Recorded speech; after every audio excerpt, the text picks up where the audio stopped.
Chapter 19, class 8, Akbari लोटा।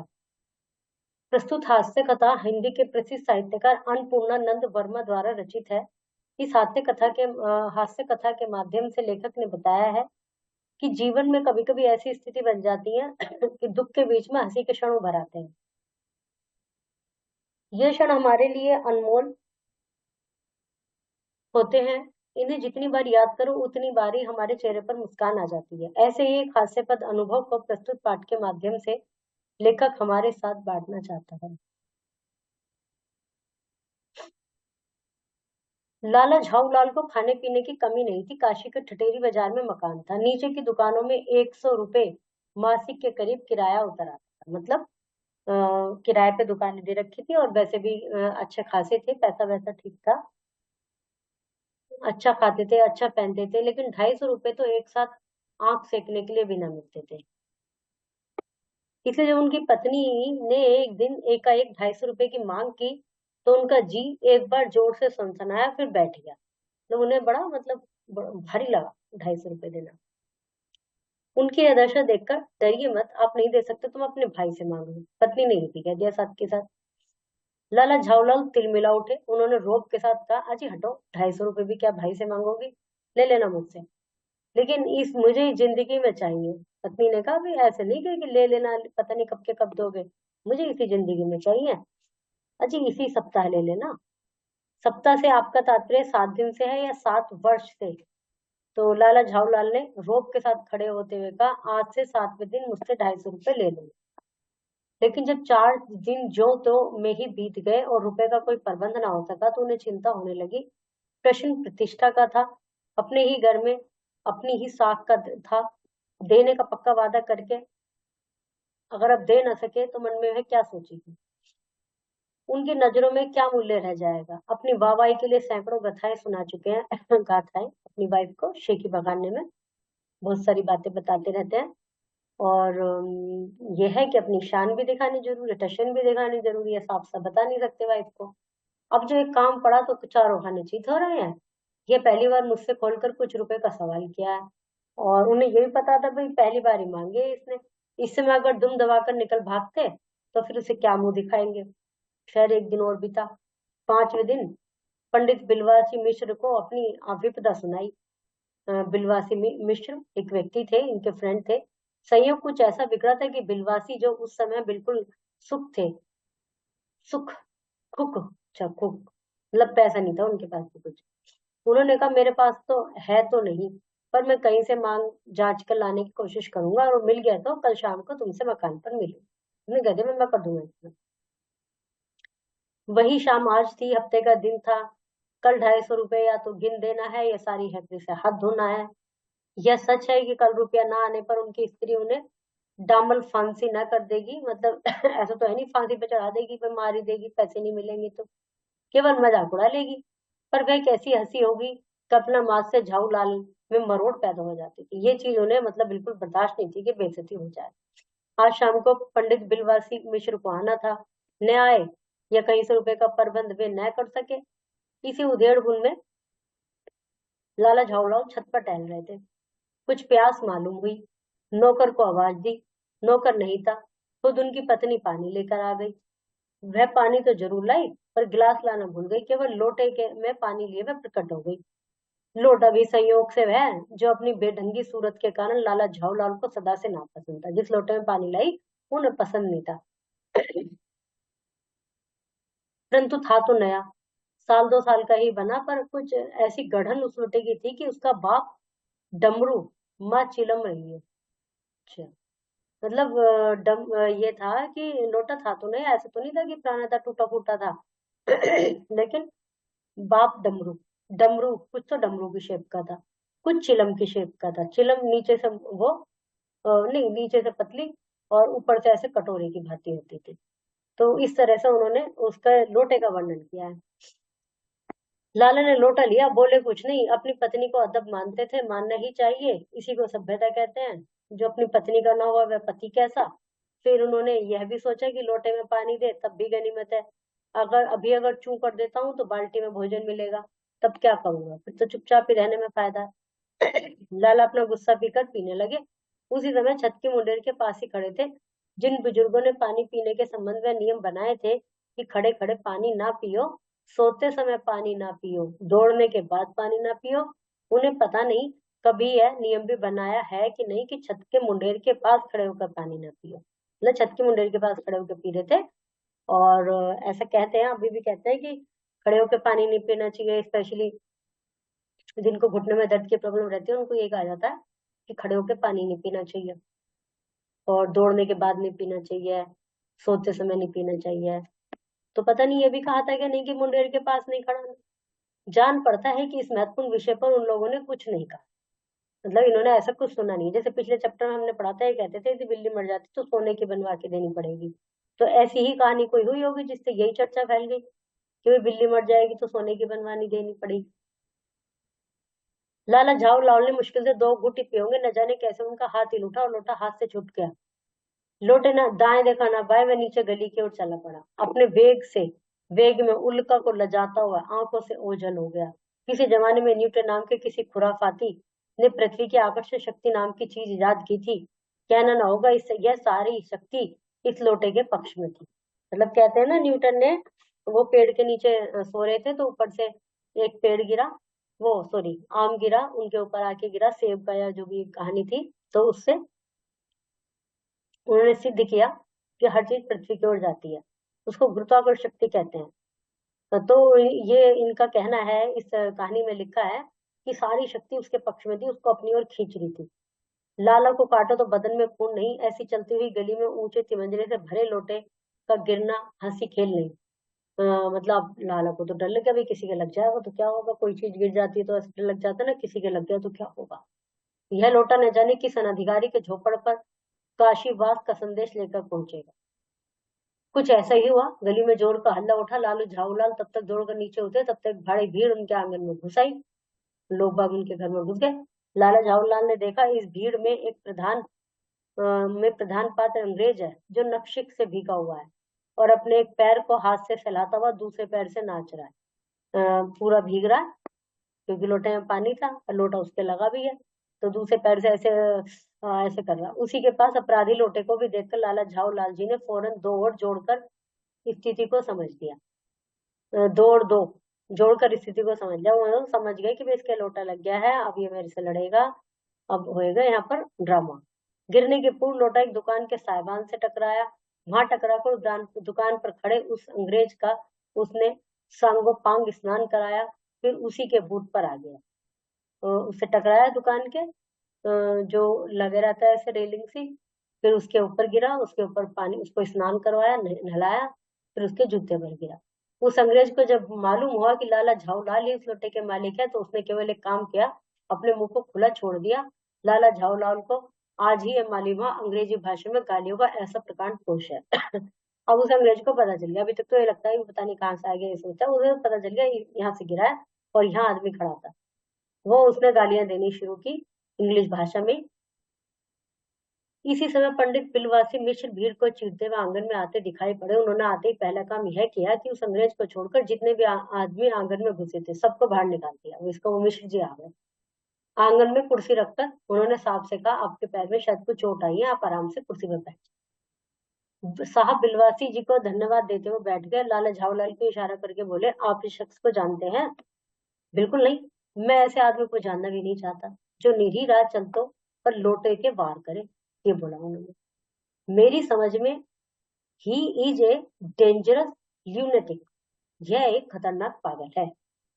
नहीं, मेरी समझ में he is a dangerous criminal, यह एक खतरनाक मुजरिम है। परमात्मा ने लाला झाऊलाल की आंखों को इस समय कहीं देखने के साथ खाने की भी शक्ति दे दी होती तो यह निश्चय ही अब तक बिलवासी जी को अपनी आंखों से खा चुके होते। वे कुछ नहीं समझ पाते कि बिलवासी जी को इस समय ये क्या हो गया। मतलब बिलवासी जी मेरी तरफदारी करने के बजाय उस आदमी से कह रहे हैं कि मैं ऐसे ऐसे गंदे आदमी को जानना भी नहीं चाहता जो लोगों के ऊपर लोटा फेंके और कभी खतरनाक पागल, खतरनाक मुजरिम, ये बोल रहे हैं। साहब ने बिलवासी जी से पूछा, तो क्या करना चाहिए? पुलिस में इस मामले की रिपोर्ट दर्ज करा दें, इस आदमी को हिरासत में करा ले। तो पुलिस स्टेशन है कहाँ? पास ही है, चलिए मैं बताता हूँ। बिलवासी जी बोले, चलिए। अभी चला। आपकी इजाजत हो तो पहले इस लोटे को इस आदमी से खरीद लूं। क्यों जी बेचोगे? मैं 50 रुपए तक इसके दाम दे सकता हूँ। लाला झाऊलाल तो चुप रहे, पर साहब ने पूछा, इस रद्दी लोटे के आप 50 रुपए क्यों दे रहे हो? चलो शिकायत करके आते हैं इसकी। आप इस लोटे को रद्दी बताते हैं? आश्चर्य! मैं तो आपको एक विज्ञ और सुशिक्षित आदमी समझता था, विद्वान मतलब। आखिर बात क्या है, कुछ बताइए भी। जनाब, ये ऐतिहासिक लोटा जान पड़ता है। जान क्या पड़ता, मुझे पूरा विश्वास है ये वही प्रसिद्धि अकबरी लोटा है जिसकी तलाश में संसार भर के म्यूजियम परेशान है। म्यूजियम उसको ढूंढना चाह रहे हैं कि भाई कहाँ है अकबर का लोटा। अच्छा जी, यह बात है। जी जनाब, 16वीं शताब्दी की बात है। बादशाह हुमायूं शेरशाह से हार कर भागा था। हुमायूं शेरशाह से, और सिंध के रेगिस्तान में मारा मारा फिर रहा था।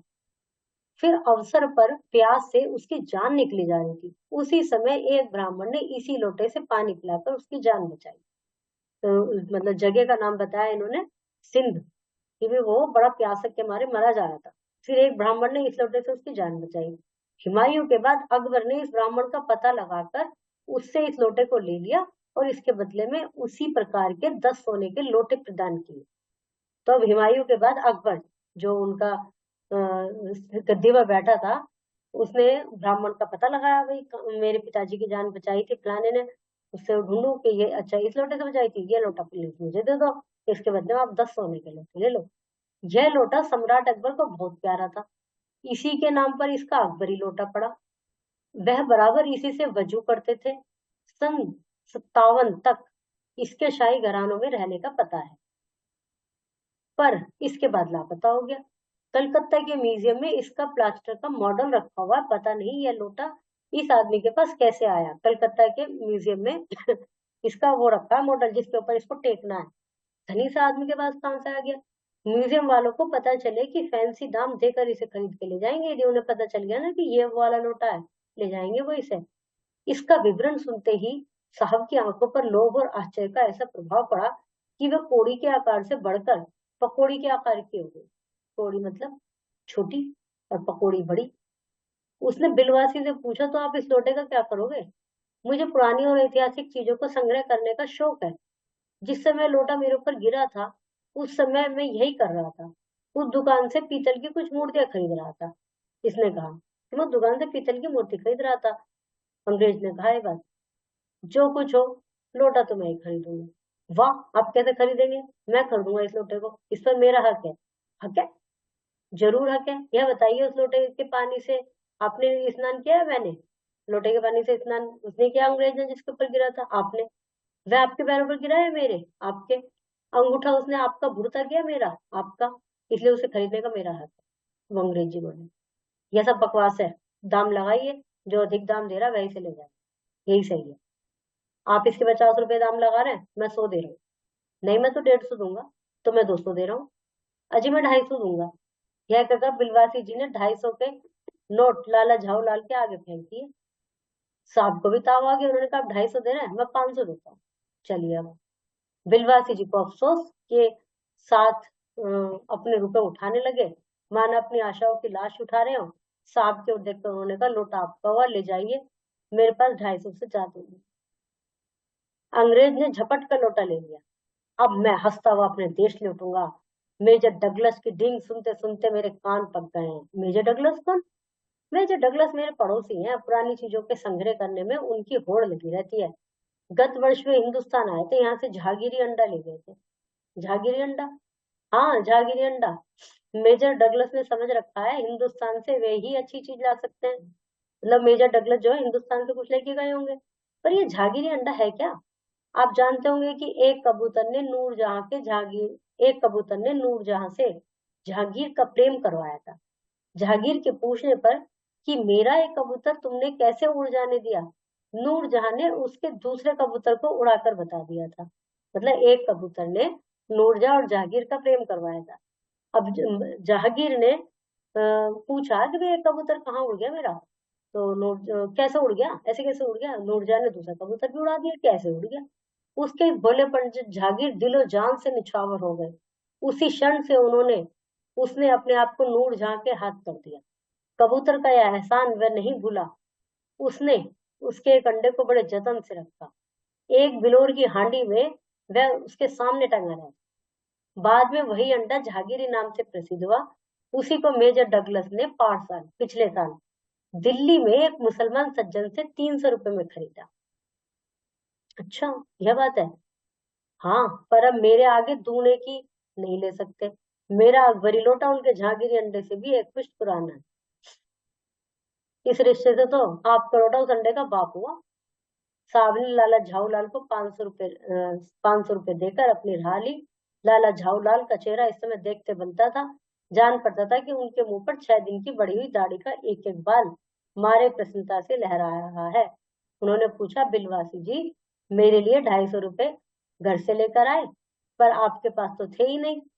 इस भेद को मेरे सिवा मेरा ईश्वरी जानता है, आप उसी से पूछ लीजिए, मैं नहीं बताऊंगा। पर आप कहाँ चले? अभी मुझे आपसे काम है, 2 घंटे तक। 2 घंटे तक? हाँ, और क्या। अभी मैं आपकी पीठ ठोक कर शाबाशी दूंगा, 1 घंटा इसमें लगेगा। फिर गले लगकर धन्यवाद दूंगा, 1 घंटा इसमें लगेगा। वो 250 रुपए लेके तो आए थे बिलवासी जी, वही दोस्त को देने थे कहीं ना कहीं से, हालांकि उसके पास थे नहीं, पर फिर भी कहीं से मांग के लिए आए होंगे। अब जब इससे 500 रुपये मिल गए, उनके तो 250 रुपये बच गए, इनका काम भी हो गया। रुपया अगर अपना हो तो उसे सहेजना एक सुखद मनोमोहक कार्य है कि मनुष्य उस समय सहज में ही तन्मयता प्राप्त कर लेता। लालू झाऊलाल ने अपना कार्य समाप्त करके ऊपर देखा, पर बिलवासी जी इस बीच अंतर ध्यान हो गए। उस दिन रात्रि में बिलवासी जी को देर तक नींद नहीं आई। वे चादर लपेटे लपेटे चारपाई पर पड़े रहे। रात्रि में 1 बजे वो उठे। बहुत धीरे धीरे अपनी सोई पत्नी के गले से उन्होंने सोने की वह सिकड़ी निकाली जिसमें एक ताली बंधी हुई थी। फिर उसके कमरे में जाकर उन्होंने उस ताली से संदूक खोला। उसमें 250 के नोट ज्यों के त्यों रखकर उसे बंद कर दिया। फिर दबे पांव लौटकर ताली को पूर्ववत अपनी पत्नी के गले में डाल दिया। इसके बाद उन्होंने हंसकर अंगड़ाई ली। दूसरे दिन सुबह 8 बजे तक चैन की नींद से, मतलब अपनी पत्नी के संदूक में से चुरा के लाए थे अपने दोस्त को देने के लिए। पत्नी की कौन सी बात सुनकर लाला झाऊलाल का दिल बैठ गया। वो 250 रुपए मांग लिए थे। झाऊलाल के हाथों से छूटकर लोटा किसके ऊपर जा गिरा? एक अंग्रेज व्यक्ति के। मेजर डगलस हिंदुस्तान से क्या खरीद कर ले गए थे? अकबरी लोटा।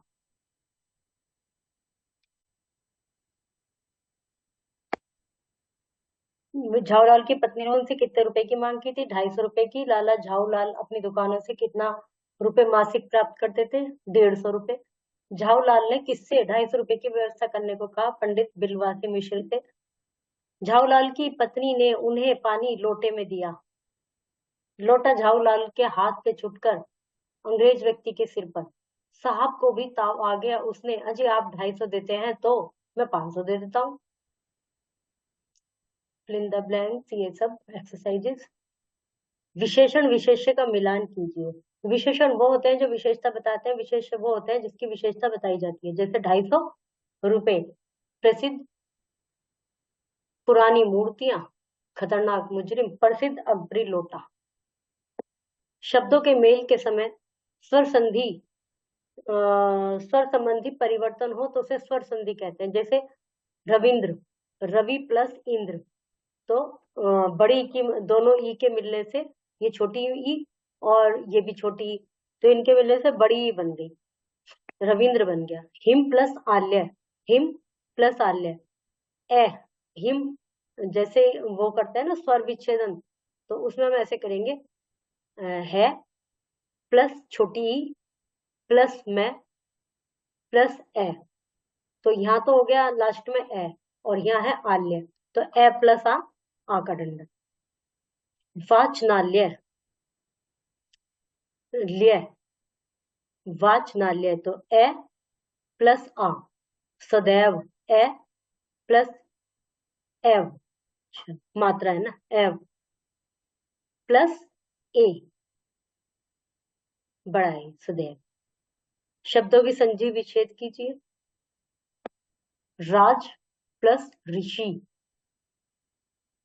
तथ प्लस एव, वसंत प्लस उत्सव, प्रति प्लस एक।